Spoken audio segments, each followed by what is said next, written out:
साहेब, स्थानिक स्वराज्य संस्थेच्या बाबतीत आज सुनावणी पार पडलेली आहे. शुक्रवारपर्यंत अंतरिम आदेश त्याच्यावर होऊ शकतो. तुम्ही कसं बघताय सगळ्याकडे? मी सुद्धा सुनावणीकडे आमच्या सर्वांचं लक्ष त्या ठिकाणी आहे.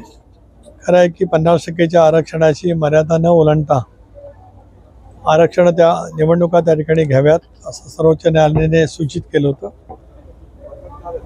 निवडणूक आयोगाने त्याची बऱ्यापैकी अभ्यासही केला होता की याचिकाकर्त्याने त्या ठिकाणी सर्वोच्च न्यायालयामध्ये जात असतानाच काही नगरपालिकांच्यामध्ये आरक्षणाची मर्यादा ओलांडली असं युक्तिवाद केलेला आहे.